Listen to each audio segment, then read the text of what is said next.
வரைக்கும் வந்து எப்பவுமே ஒரு படத்துக்கு தான் ட்ரெய்லர் காமிப்பாங்க. ஆனால் ஒரு சீரியலுக்கு படம் காமிக்கிறது தான் ஃபஸ்ட்டு.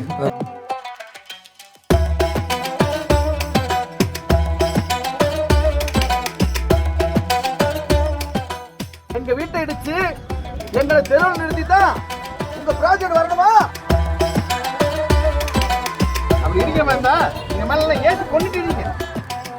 மூவியில் எப்படி எல்லாரும் விறுவிறுன்னு வேலை செய்வாங்க, ஸோ அந்த மாதிரி எல்லாரும் ஒரு பயபக்தியோட வேலை செஞ்சுட்டு இருந்தாங்க. ரொம்ப டெடிக்கேட்டான டீமாக இருந்தாங்க, ரொம்ப ஹெல்ப்ஃபுல்லாகவும் இருந்தாங்க.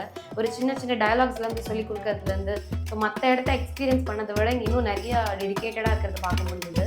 ஸோ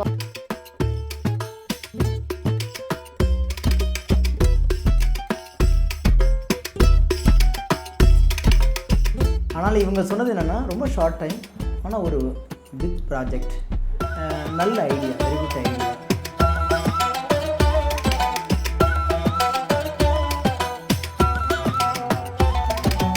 பிரியன் சார் கூட ஒர்க் பண்ணும்போது நிறைய அந்த ஸ்பீடு, அவருடைய ஸ்பீடு எனக்கு ரொம்ப பிடிச்சிச்சு.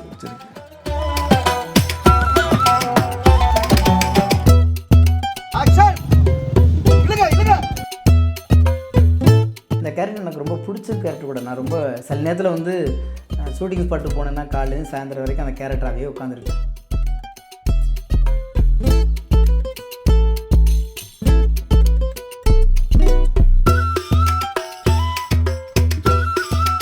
முழு நீள ஒரு திரைப்படத்தை காமிச்சுக்கிறது, அதுலேருந்து எஞ்சி இருக்கிற ஒரே ஒரு கதாபாத்திரத்தையோ அல்லது ஒரே ஒரு அந்த எஞ்சி நிற்கிற ஒரு உணர்வையோ எடுத்துக்கிட்டு ஒரு மெகா சீரியலுக்கு வந்து அவங்க வந்து பயணப்படுறதுன்றது புதுசாக இருந்துச்சு எனக்கு.